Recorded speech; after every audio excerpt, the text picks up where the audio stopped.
ayat 51. Jadi insya Allah nanti kita mentok sampai ayat 54 ya. Berarti pekan depan insya Allah nyelesain. Terus pekan depannya lagi tuh baru rangkuman.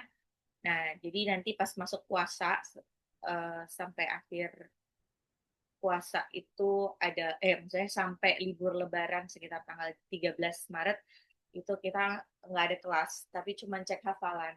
Terus kalau misalkan pokoknya sebisanya ya. Jadi kalau misalkan belum sesuai target sampai 54 ayat, nggak apa-apa, nanti japri aja, japri admin nanti dipisahin. Jadi saya nanti cek satu-satu. Cek satu-satu pengen tahu sampai mana. Even itu baru 20 ayat pun nggak masalah. Ya, yang penting sekolah. Oke, Bismillahirrahmanirrahim. Kita masuk ke ayat selanjutnya. Ayat 51. Insya Allah ini familiar karena sebelumnya sudah diulang. وَنُفِخَ فِي الصُّورِ فَإِذَا هُمْ مِنَ الْأَجْدَاثِ إِلَى رَبِّهِمْ يَنْسِلُونَ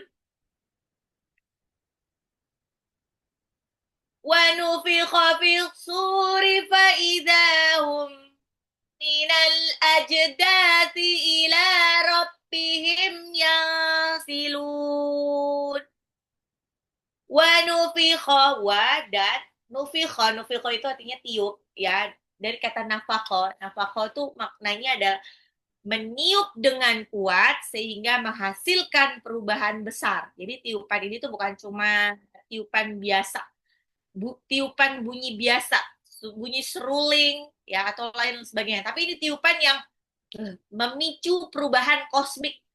Perubahan kosmik apa ya? Pokoknya kalau pas itu ditiup, bumi ini bisa hancur sehancur-hancur. Semuanya bisa binasa. Fisuri, suri dari kata sur, pakai sot ya, pakai sot, yang bermakna bentuk atau rupa. Ya.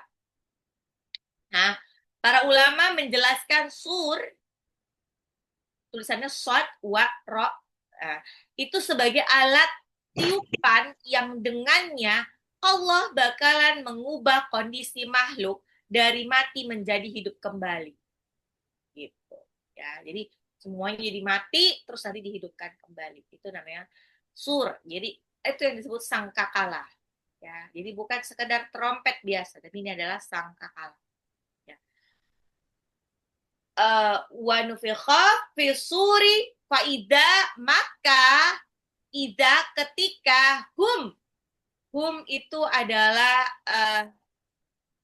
mereka faidahum maka ketika itu mereka ya mina dari al-ajdasi itu dari kata jadasa itu artinya kuburan sama dengan kubur makabir sama ya. Menariknya kata ini memberi kesan kubur yang terbuka, kuburan yang terbuka, bukan seperti makobir. Makobir kan kuburan yang tampaknya kita seperti terlihat itu tertutup rapat. Kalau ini mungkin karena ajdas itu kuburan massal ya, semuanya mati pada saat yang bersamaan. Jadi nggak ada yang sempat nguburin, nah, karena semuanya mati. Ya. وَنُفِخَ فِي الصُّورِ فَإِذَا هُمْ مِنَ الْأَجْدَاثِ إِلَى kepada Rabbihim Tuhan mereka yang silun berasal dari kata nasala nasilu nasilu yang bermakna bergerak cepat seperti sesuatu yang keluar beruntun apa digunakan juga apa ya, pokoknya ini menggambarkan manusia yang bangkit cepat dan massal tanpa bisa ditahan. Jadi kayak gitu. Jadi cepat, nggak ada jeda sama sekali. Ya. Wa nufikha fil suri fa idahum minal ajdati ila rabbihim yasilun. Ajdati. Ta ujung lidah seperti mau digit. Jimnya pantul. Wa nufikha fis suri fa idahum minal ajdati ila rabbihim yansilun. ونفخ في الصور فإذا هم من الأجداث إلى ربهم ينسلون ونفخ ونفخ في الصور فإذا هم ونفخ في الصور فإذا هم من الأجداث إلى ربهم yansilun. ونفخ في الصور, dan ditiuplah suri sangkakala, faidahum, maka seketika itu mereka minal ajdasi, ajdasi itu adalah kubur-kubur, ya, keluar dari kubur-kubur, ila, menuju rabbihim, Tuhan mereka, yang silun, dengan bergegas. Apa yang terjadi? Jadi ayat ini menggambarkan momen kebangkitan dengan sangat singkat namun kuat. Setelah kematian yang terasa panjang, satu tiupan sangkakala mengubah segalanya. Tidak ada proses bertahap, tidak ada penundaan. Manusia yang sebelumnya terdiam di kuburan pun dibangkitkan serentak. Semuanya serentak bergerak menuju Allah. Ya, yang sangat yang sangat menyentuh adalah gerak mereka ini ila rabbihim, kepada Tuhan mereka, tidak disebut menuju pengadilan. Tapi apa? Di sini kayak menuju tempat aman. Ya, menuju tempat aman. Menuju tempat aman bagi mereka yang punya tabungan akhirat tentu saja. Ya, ini menegaskan bahwa ila rabbihim ini adalah tujuan akhir manusia. Jadi tujuan akhir manusia itu bukanlah dunia, ya, bukan kubur, melainkan perjumpaan dengan Rob-nya. Nah, nih kalau kita masih ingat pelajaran di surah Mulk, Alladzi khalaqal mauta wal hayata liyabluwakum ayyukum ahsanu amala wa huwal azizul ghafur. Ya, jadi Allah ini adalah yang menciptakan kematian dan kehidupan, yang menciptakan antara kematian dan kehidupan. Dia beluakum, untuk menguji kalian, ayyukum ahsanu amala, supaya ketahuan mana yang paling baik amalnya. Dengan Allah mengetahui mana yang paling baik amalnya, mana yang catatan amal kebaikan lebih banyak, dia akan dimasukkan ke surga. Ya, jadi sini sudah jelas bahwa namanya hidup itu adalah cuman persinggahan. Kita ini semua adalah musafir, traveler. Namanya musafir, maka kita tidak bisa membawa semua yang kita punya. Kayak kita mudik atau kita liburan, apakah kita bawa semua isi lemari kita? Semua baju-baju itu apakah kita bawa? Enggak. Semua perhiasan yang kita punya, semua harta yang kita punya, kita bawa nggak kalau kita liburan? Enggak. Kita kayak pas aja lah, tinggal lah gitu kan. Takut kecurian nggak? Bahkan nggak kepikiran bakalan kecurian. Pokoknya liburan mah liburan aja. Nggak perlu lah kita sampai pas liburan, terus semua emas yang kita punya kita bawa. Gitu. Enggak. Tinggal aja gitu. Itulah hakikat dari kehidupan. Jadi,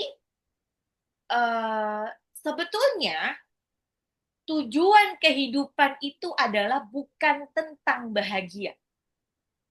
Tapi tentang bagaimana kita beribadah kepadanya dengan semua lintasan takdir yang ada. Ingat, jadi kalau kita itu di dunia itu tujuannya bukan untuk meraih bahagia. Gak ada. Tujuan awal dari penciptaan manusia adalah وَمَا خَلَقْتُ الْجِنَّ وَالْإِنْسَ إِلَّا لِيَعْبُدُونَ. Dan tidaklah kami ciptakan manusia melainkan untuk dan tidaklah kami ciptakan jin dan manusia melainkan untuk beribadah kepada Allah. That's it. Kita cuma disuruh beribadah kepada Allah. Kita diciptakan sama Allah hanya untuk beribadah kepada Allah. That's it. Bukan untuk mencari bentuk bahagia di dunia. Loh, maksudnya gimana nanti? Tanya gitu. Bayangkan, jadi segala sesuatu yang diberikan Allah kepada kita itu adalah ujian. ya. Mau itu adalah sedih, senang, sakit, atau sehat, itu adalah semuanya ujian. Namanya ujian. Ujian yang benar itu tidak dituntut untuk kita menyelesaikannya dengan nilai yang sempurna 100%. Ya, misalkan dia diuji sakit, maka dia harus menyelesaikan ujian sakitnya itu dengan 100% sempurna, tidak ada bekas, sembuh gitu. Nggak ada bekas sama sekali. Tidak. Tujuannya bukan itu.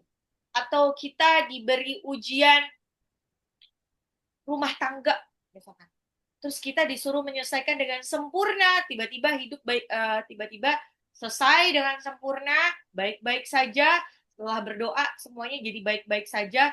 Terus keduanya jadi hijrah, jadi kembali kepada Allah, sakinah, mawadah, warohmah, udah sampai akhir hayat. Tidak. Tujuannya bukan itu. Allah cuma menguji. Namanya ujian, yang penting ngerjain. Mau selesai dengan sempurna, mau nilainya 100 atau bahkan nilainya 0 sekalipun, Allah nggak peduli. Yang penting kerjakan dengan lapang dada.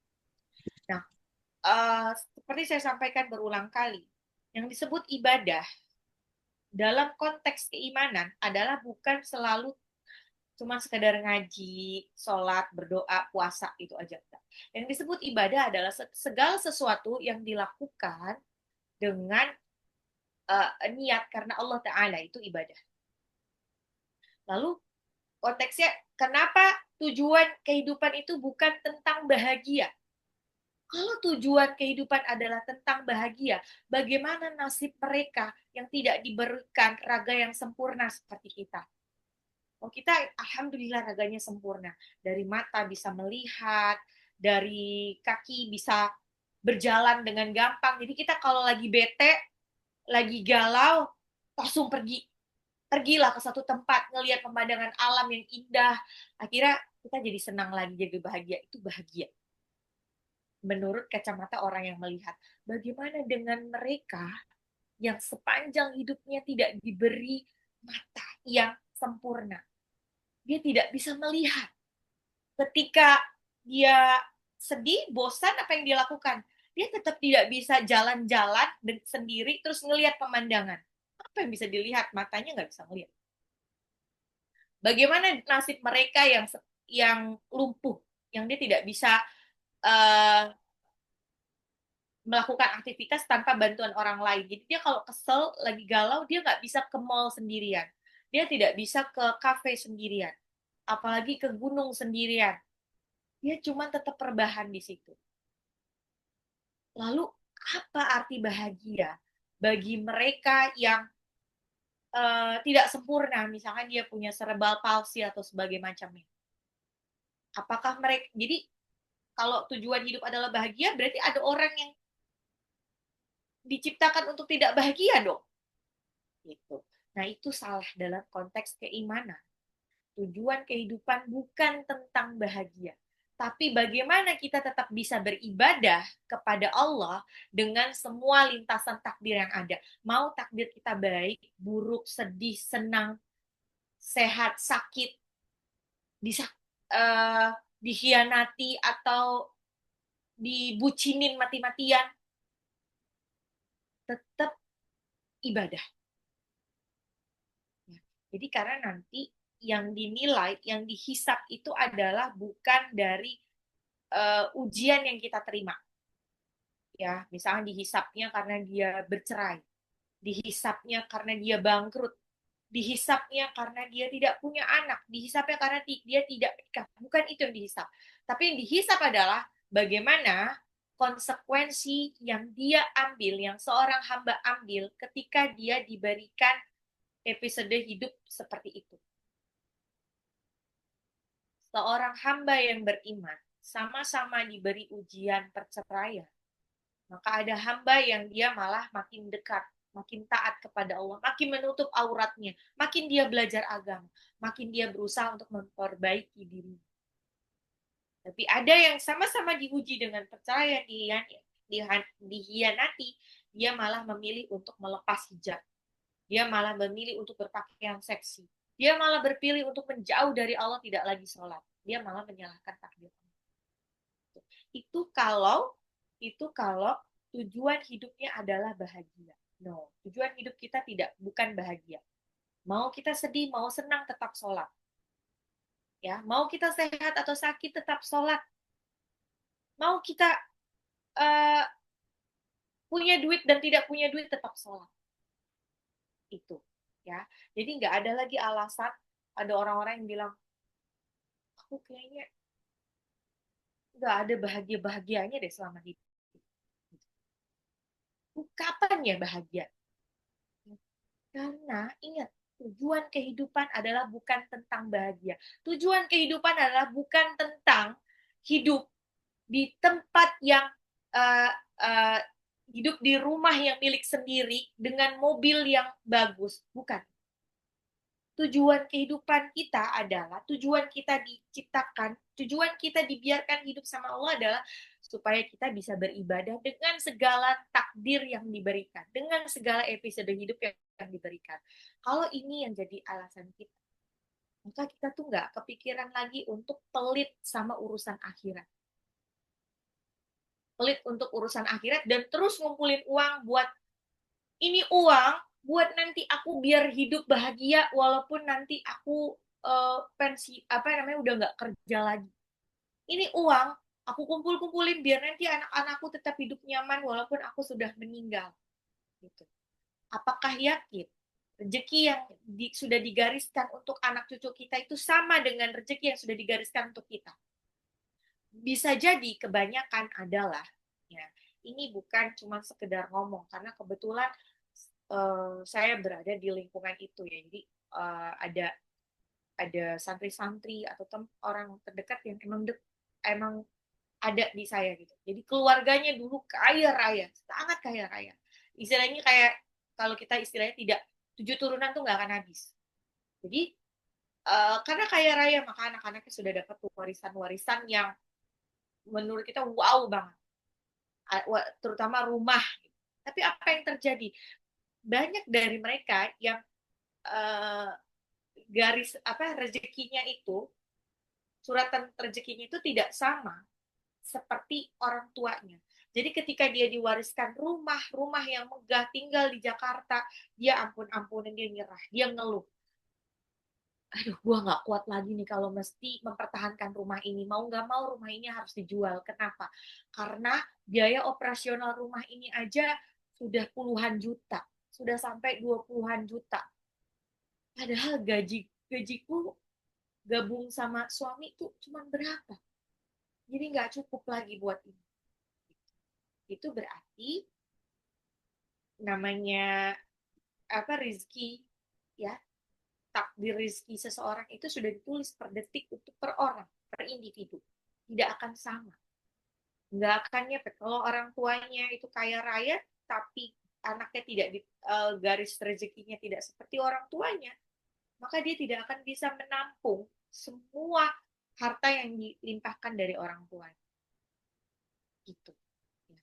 Ketika tujuan kita bukan tentang kebahagiaan, kita nggak akan bela-belain untuk ngutang, pinjol, riba untuk memenuhi gaya hidup kita.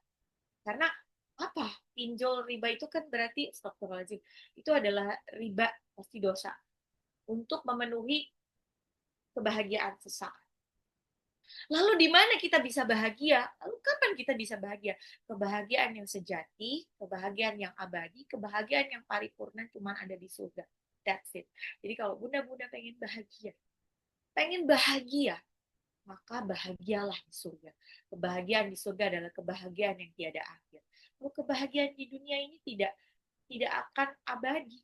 Sekarang bahagia, besok belum tentu bahagia. Sekarang ketawa-ketawa, besok belum tentu ketawa-ketawa. Bisa jadi besok nangis-nangis histeris karena kehilangan sesuatu. Dengan ini, maka tidak ada lagi perbedaan buat mereka-mereka yang punya keluarga utuh, punya raga yang sehat, utuh, mereka yang punya uang dan tidak punya uang, mereka yang tidak berjodoh dengan siapapun, dengan yang punya pernikahan tapi pernikahannya toksik, itu nggak ada perbedaan. Karena Yang dilihat sama Allah, yang dihisap itu cuman bagaimana konsekuensi kita menghadapi semua takdir yang hadir di hidup kita.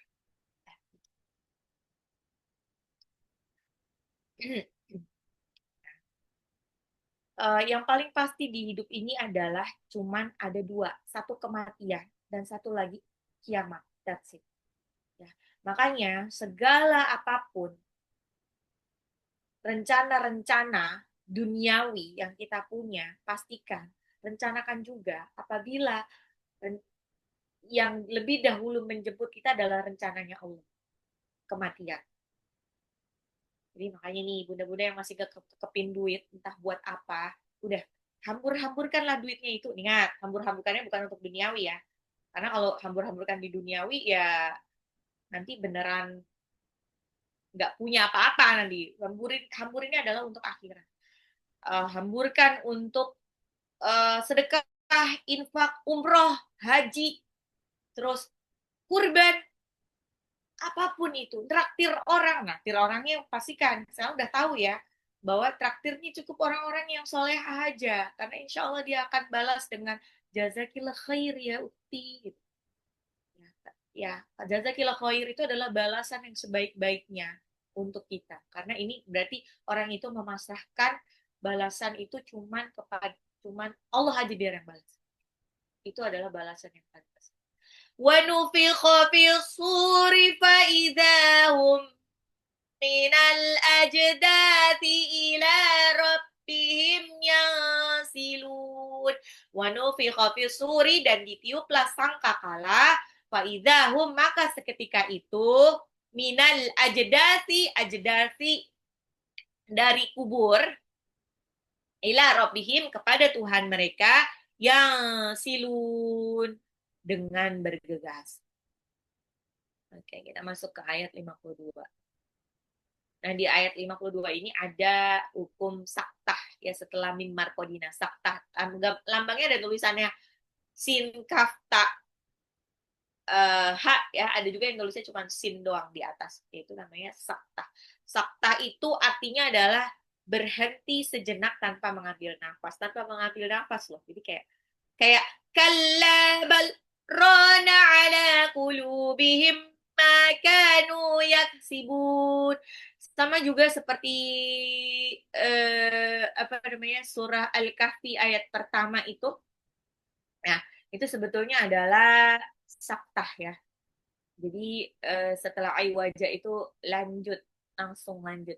Alhamdulillahilladzi anzala ala 'abdihi al-kitaba wa lam yaj'al lahu 'iwaja qayyiman liyunzira ba'san syadidan min ladunhu wa yubashshiral mu'minin. Tapi kalau misalnya nggak mampu ya nggak apa-apa sih. Sakta itu kalau kita tuh kayak koma. Jadi nggak boleh berhenti sebanget. Oke, kita masuk ke ayat 52 apa? Qalu ya wailana man ba'athana min marqadina hadza ma wa'ada ar-rahman wa sadaqal mursalun. Agak berhenti sejenak di Markodina. Puan, ulang lagi. Tapi nanti kalau proses penghafalan nggak apa-apa dicoba diberhenti-berhentiin. Qalu ya wailana man ba'athana min marqadina hadza ma wa'ada ar-rahman wa sadaqal mursalun. Qalu artinya berkata ya. Ya wailana itu dari kata wail itu artinya penyesalan dan kebinasaan total, nyesel senyesal-nyesalnya lah istilahnya. Qalu ya wailana ya. Man itu siapa? Man itu siapa? Ba'asa itu artinya bangkit ya, membangkitkan sesuatu yang diam menjadi hidup dan bergerak. Memba'atsana, siapa yang membangkitkan kami? Mim markodina, min dari markodina itu dari kata rokoda. Rokoda itu artinya tidur atau berbaring. Ya, ini adalah ungkapan sangat halus dari alam kubur. Jadi kehidupan di alam kubur itu seperti tidur panjang, nggak ngapa-ngapain, cuman ya kalau yang ada siksaan ya ada siksa kubur, tapi dia cuman rebahan aja, nggak bisa lari lah istilahnya. Markodina hada ini ya ma wa'ada itu dari kata wa'du. Apa itu wa'du? Wa'du itu adalah uh, apa namanya, janji yang dijanjikan. Rahmanu, Allah yang maha pengasih, ya. Wasodaqal mursalun, dan benarlah para rasul. Qalu ya wailana man sana min marqadina. Apaan? Saya berhenti di situ. Apaan? Qalu ya wailana man ba'atsana min marqadina hadza min marqadina hadza. Apa? Tiba-tiba nafasnya nggak ini. Oke, sebentar. Qalu ya wailana man ba'atsana min marqadina hadza hadza ma wa'ada ar-rahman wa sadaqal mursalun. Yang penting agak berhenti sejenak di kodina, mimar kodina, tapi nggak ambil nafas. Jadi walaupun cuma dimasukin ke hada aja nggak apa-apa. Nanti pulang dari hada karena agak kepanjangan.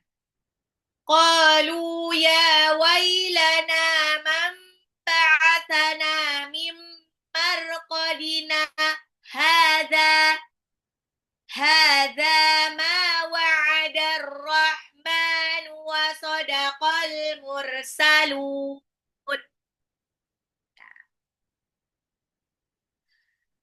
Mereka berkata, celakalah kami, siapakah yang membangkitkan kami dari tempat tidur?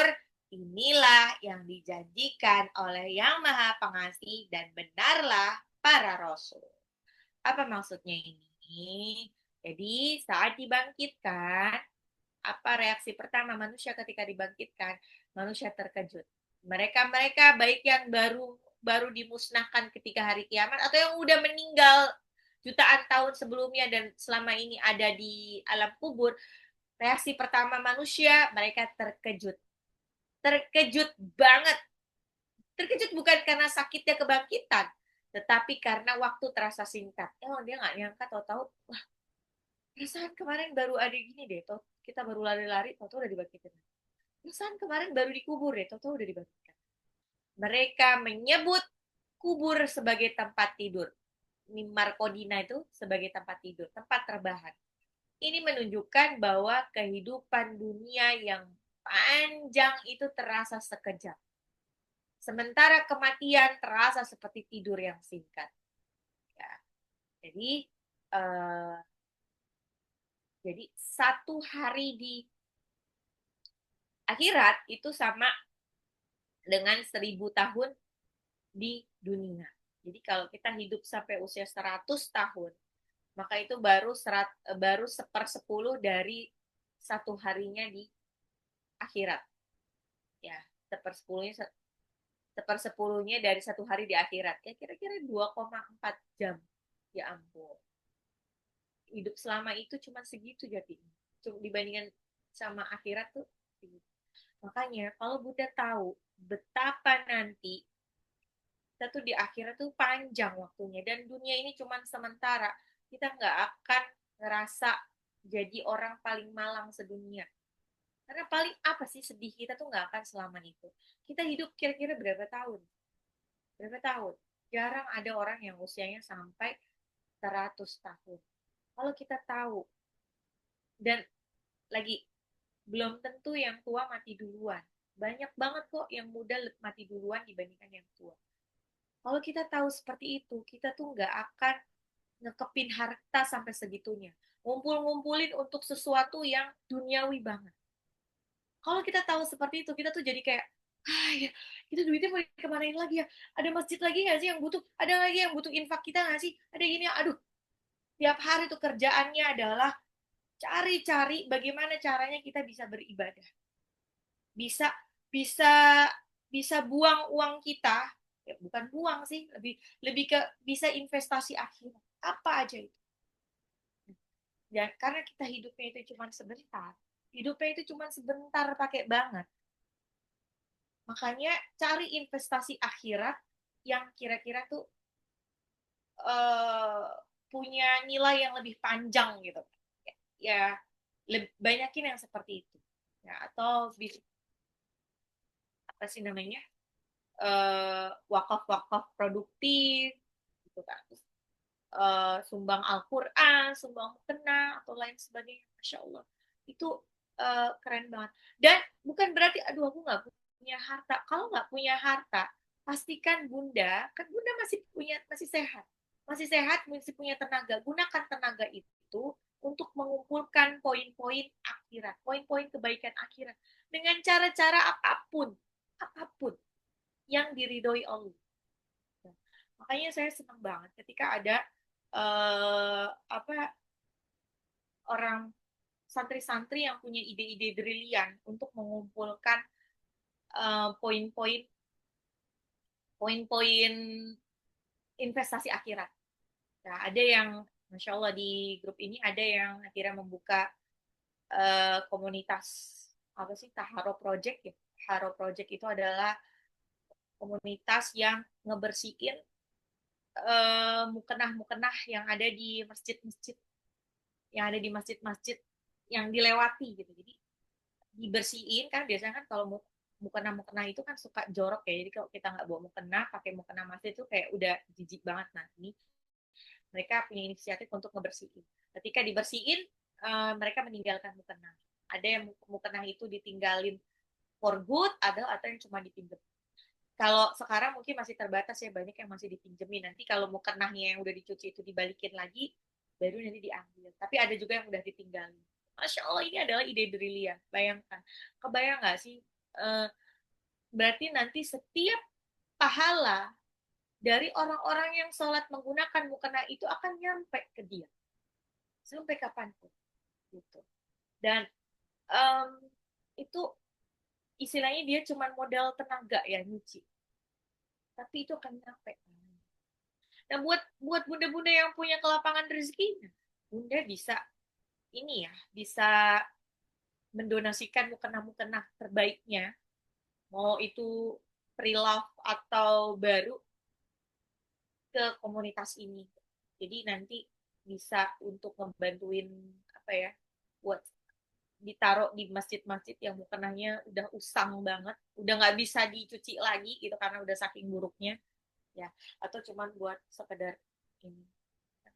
Dan insya Allah itu pahalanya nggak, itu akan terus kembali ke bunda. Siapapun yang sholat tidak akan mengurangi pahala yang sholat, tapi yang ngasih mukenah, yang nyuci mukenah, semuanya tetap dapat kecipratan pahala. Masya Allah. Ya bunda, sekarang lihat tabungan yang ada di bank itu ada berapa, nah gunakan untuk yang sebaik-baiknya. Ya pastikan, saya bukan ini ya, jadi balik lagi ya, nanti oh ini berarti nggak bisa nabung. Oh, nabung tuh tetap ada di dalam iya dalam konteks keimanan. Yang disebut menabung adalah menghindarkan kita untuk tidak berbelanja yang apa ya, yang tidak bijak. Karena segala sesuatu yang uh, kita lakukan itu hubungannya adalah jangka panjang. Jadi konsekuensinya itu untuk jangka panjang.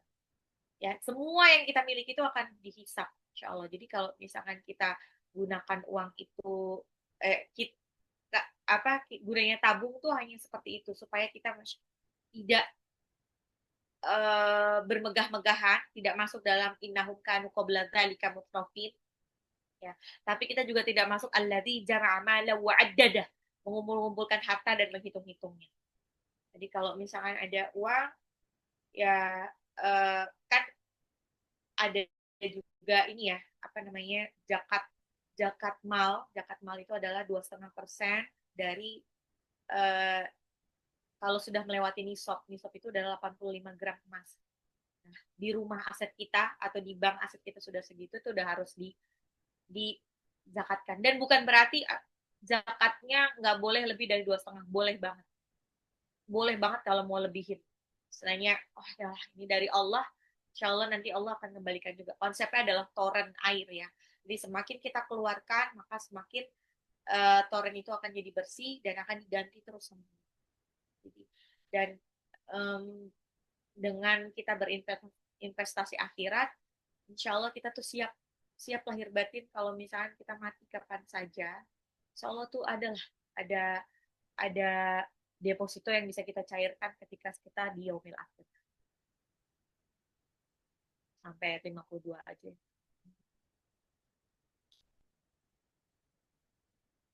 So,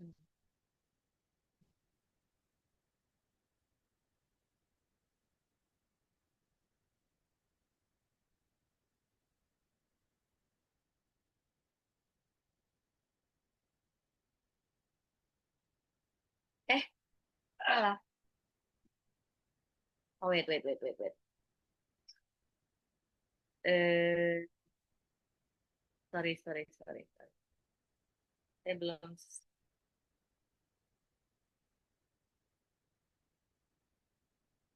Sebentar. Sebentar.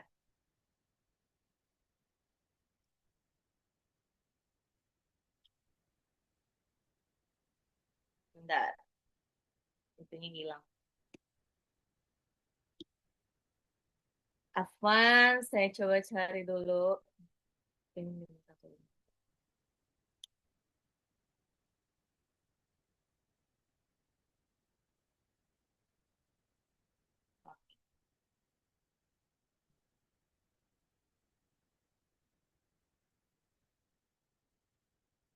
chat.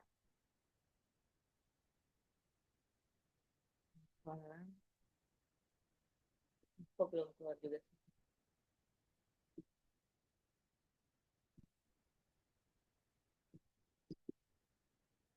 Sebentar.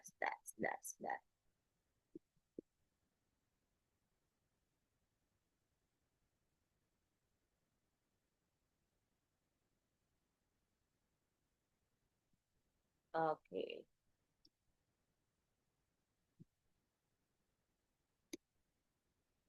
Ya.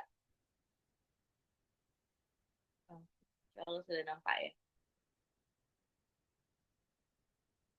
Yasin ayat 51. ونفخ في الصور فإذا هم من الأجداث إلى ربهم ينسلون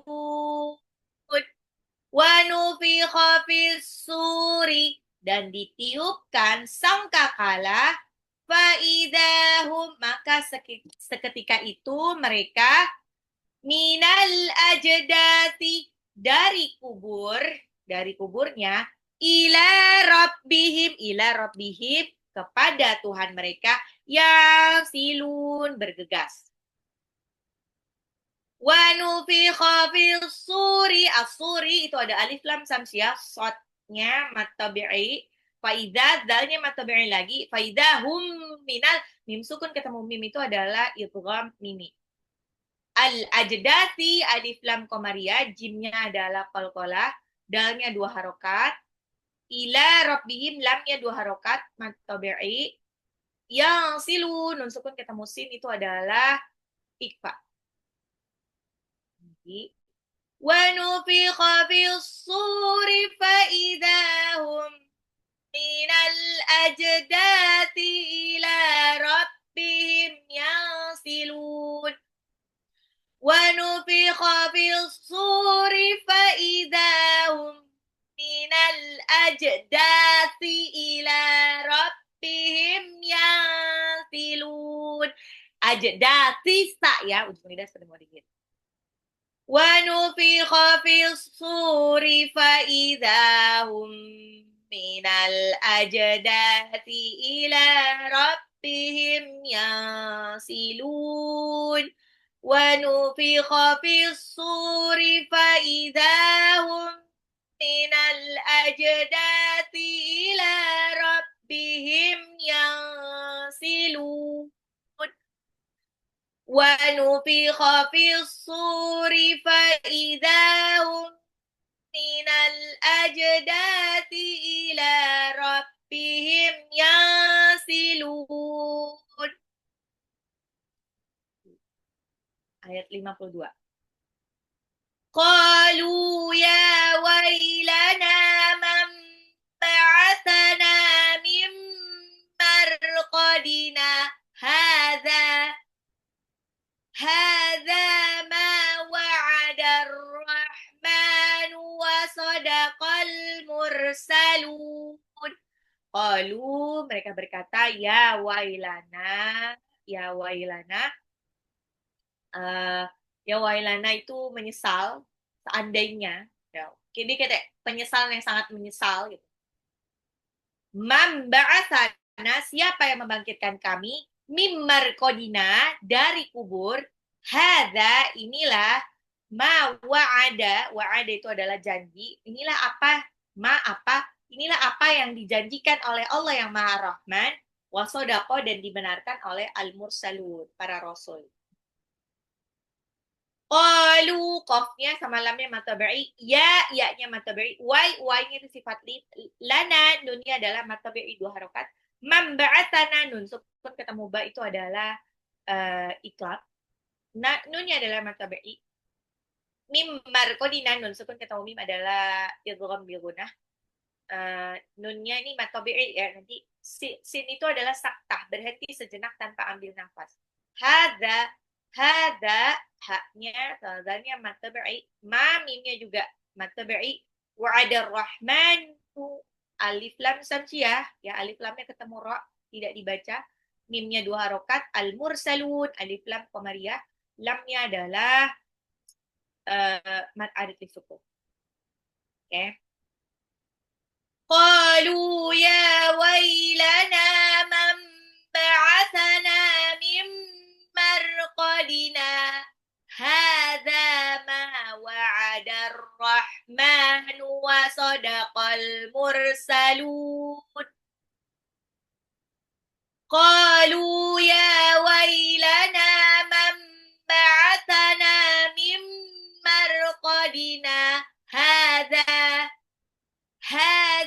ما وعد الرحمن وصدق المرسلون قالوا يا ويلنا من بعثنا من مرقدنا هذا ما وعد الرحمن وصدق المرسلون قالوا يا ويلنا من بعثنا من مرقدنا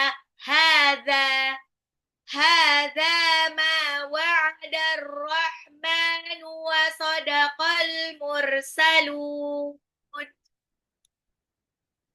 ونفخ في الصور فإذا هم من الأجداث إلى ربهم ينسلون.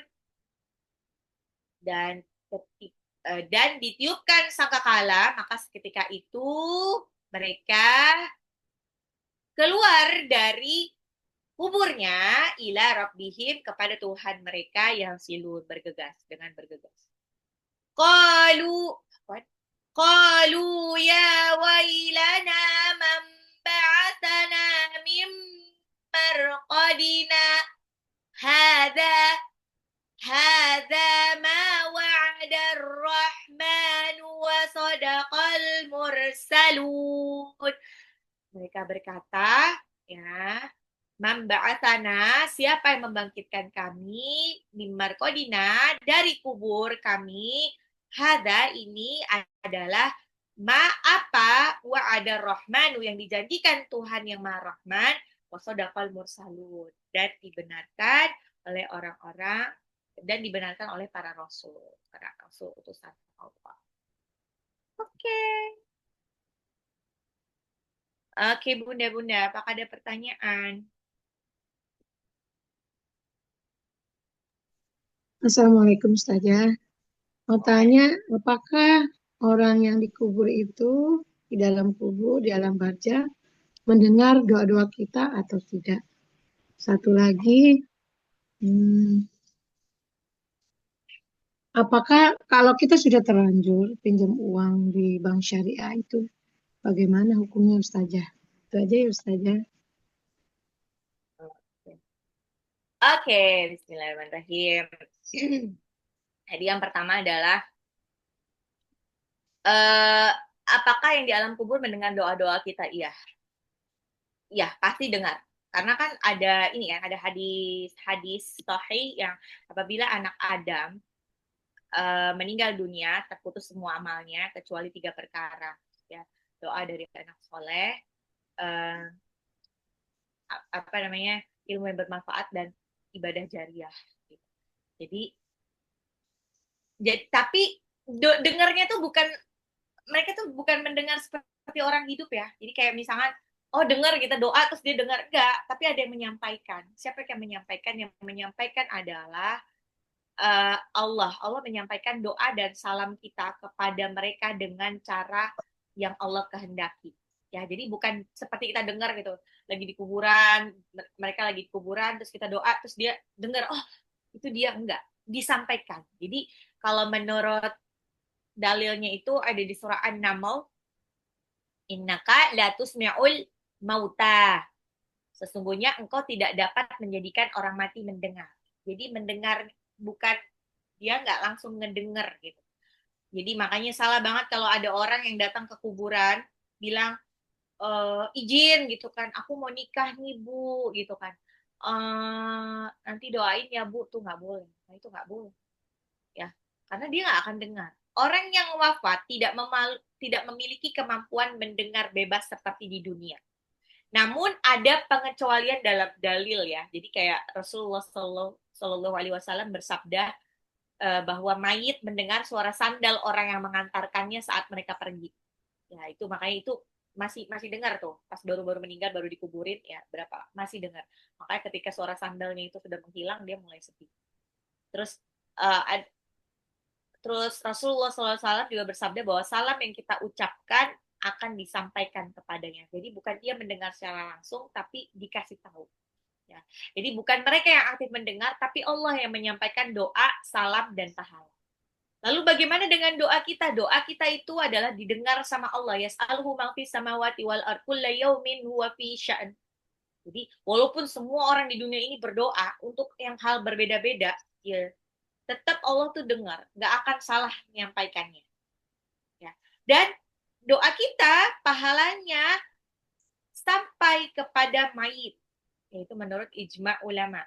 Doa anak untuk orang tua, sedekah atas nama mayit, bacaan Al-Quran dengan niat menghadiahkan pahala itu insya Allah sampai.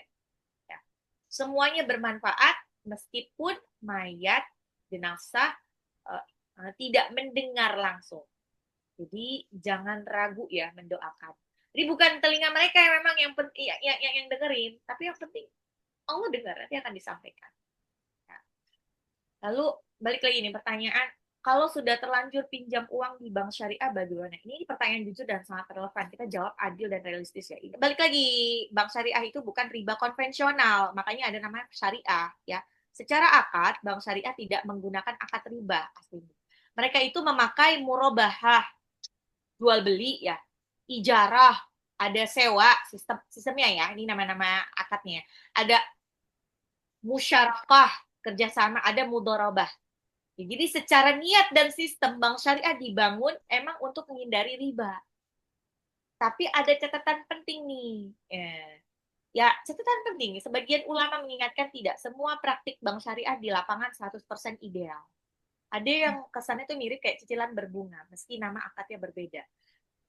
Namun ini wilayah istihad ulama, bukan perkara halal haram mutlak yang disepakati semua pihak, ya gitu. Jadi kalau udah ada bank syariah, insya Allah ini emang nggak ada yang balik lagi, nggak ada yang bisa sempurna lah di sini ya. Ini bank syariah ini sebetulnya adalah semacam solusi ya. Memang mungkin tidak bisa sempurna 100%.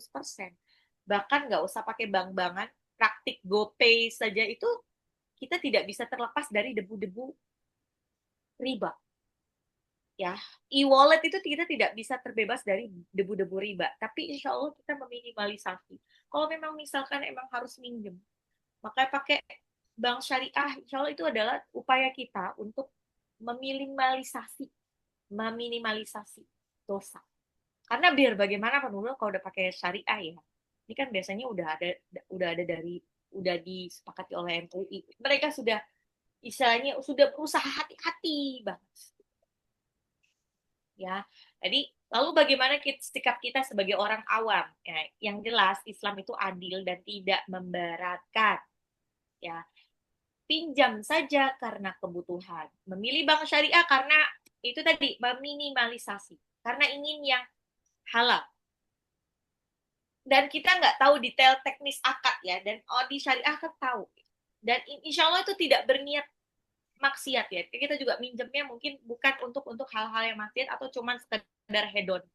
Insya Allah tidak berdosa ya, karena kita berusaha untuk meminimalisasi.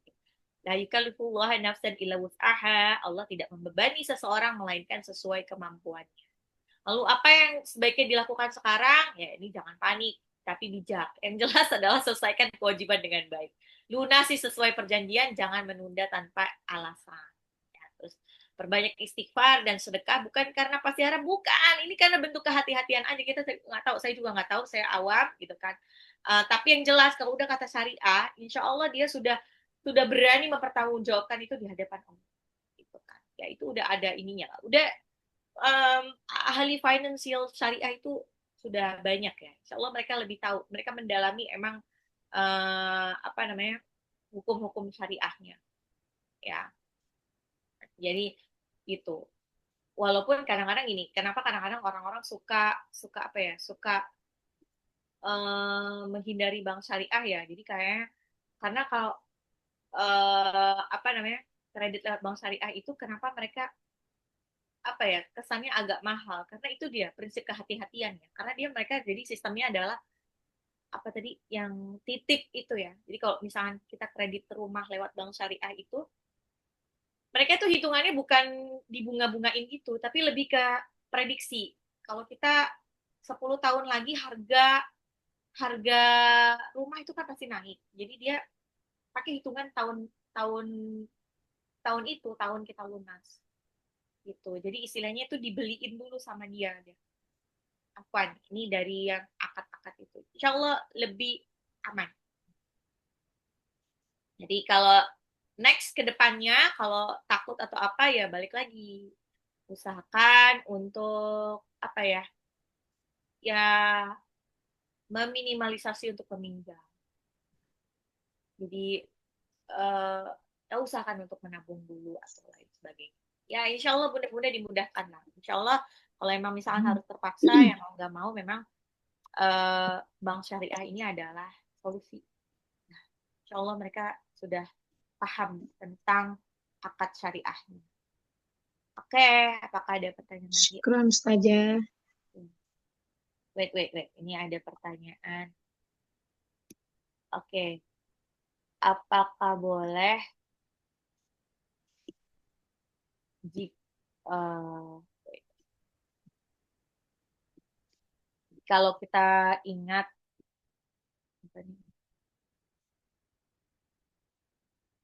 dalam keadaan sesuci kita tidak mengirimkan Al-Fatihah? Ya, insya Allah sah-sah aja ya. Kita kan juga kalau lagi zikir kan nggak harus selalu dalam keadaan suci. Nggak apa-apa. Misalnya insya Allah boleh sah, insya Allah diterima Allah. Meskipun sedang di jalan, belum berwudu, tiba-tiba teringat almarhum orang tua. Atau tiba-tiba teringat almarhum orang tua, langsung buru-buru sedekah atas nama orang tua, itu Masya Allah.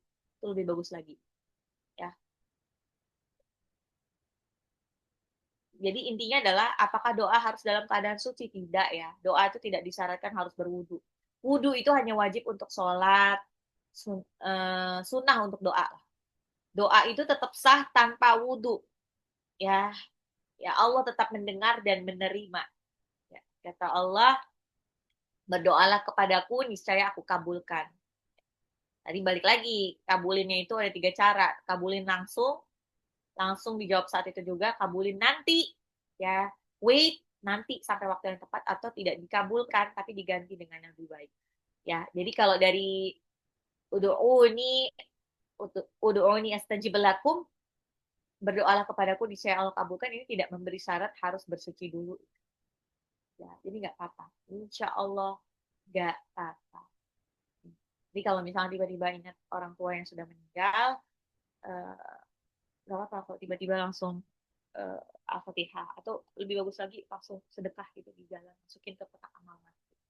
Ini untuk orang tua. Oke. Apakah ada pertanyaan lagi, Bunda-Bunda Soleha?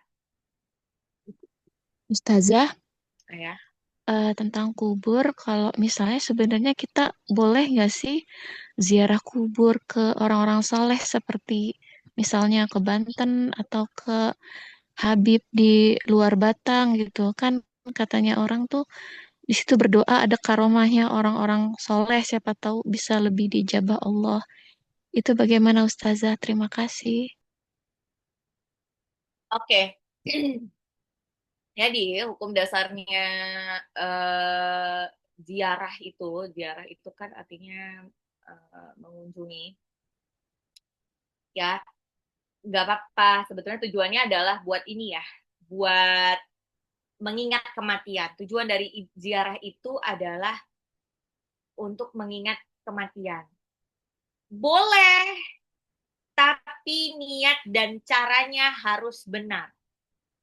Tujuan ziarah kubur menurut sunnah adalah untuk mengingat kematian, melembutkan hati, mendoakan yang wafat, mengambil pelajaran dari kehidupan orang soleh.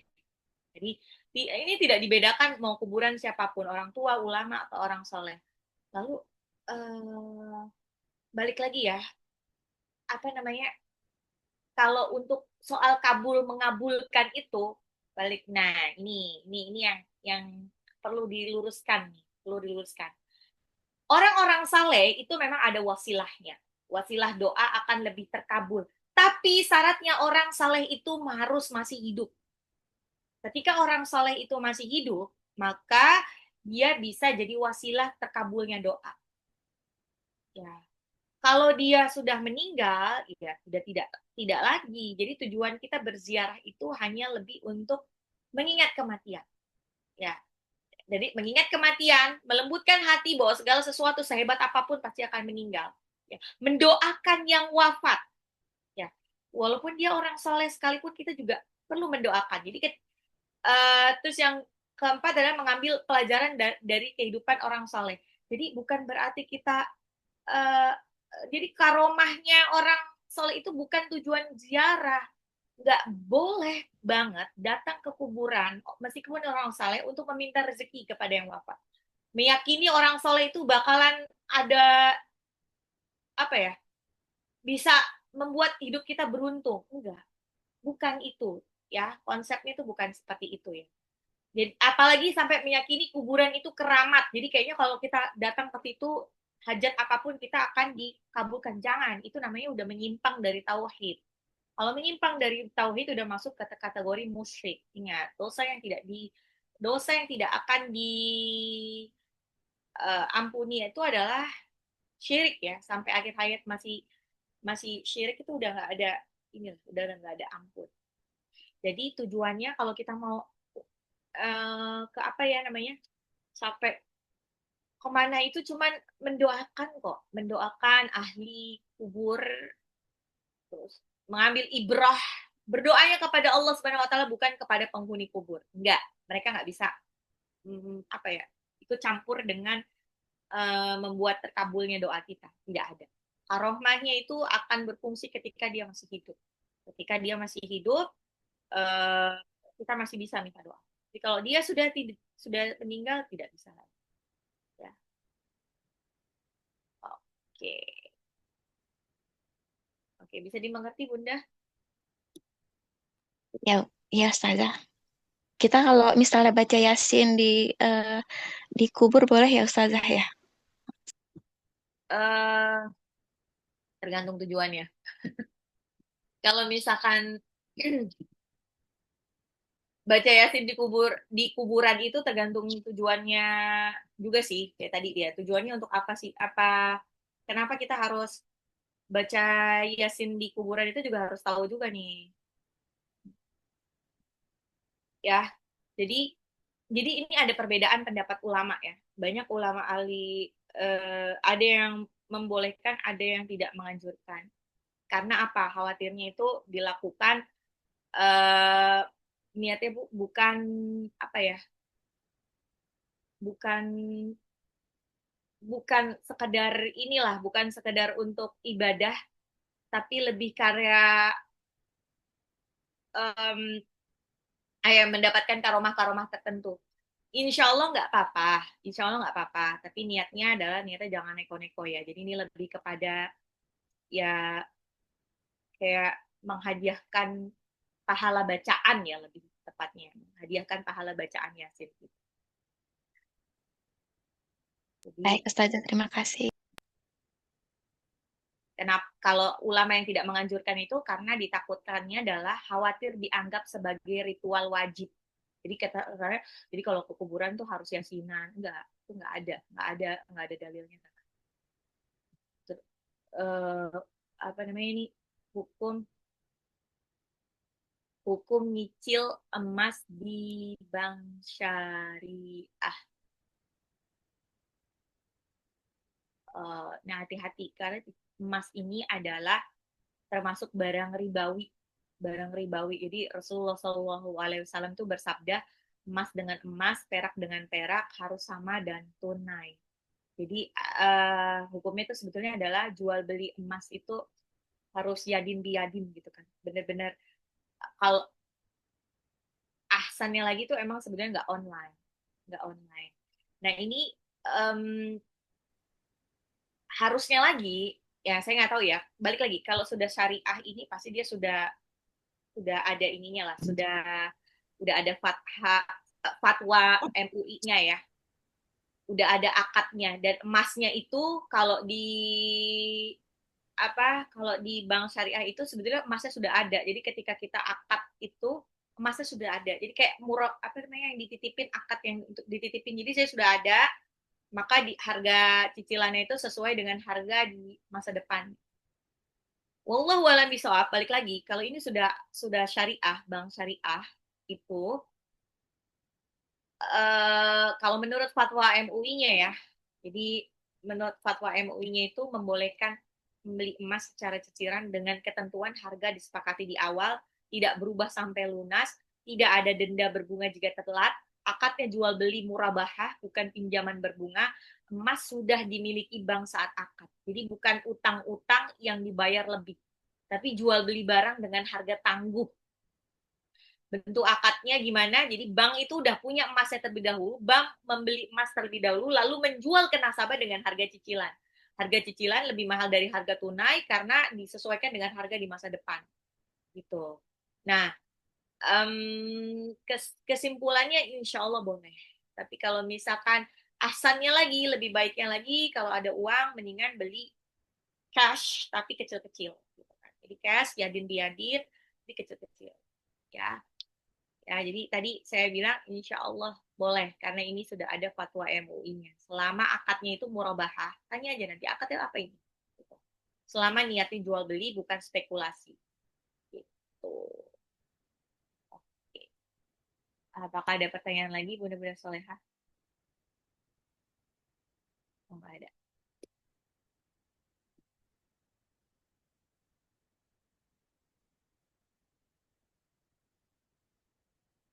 Oke, baiklah. Kalau tidak ada pertanyaan, ini ada warung siapa nih? Oh,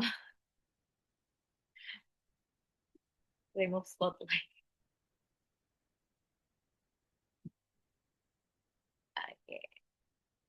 Oke, baiklah. Kalau tidak ada pertanyaan, marilah kita tutup pengajian hari ini dengan membaca hamdalah. Alhamdulillah. Dan doa penutup majlis, subhanakallah bihamdika, asyhadu an la ilaha illa anta, astaghfiruka wa atubu ilaik.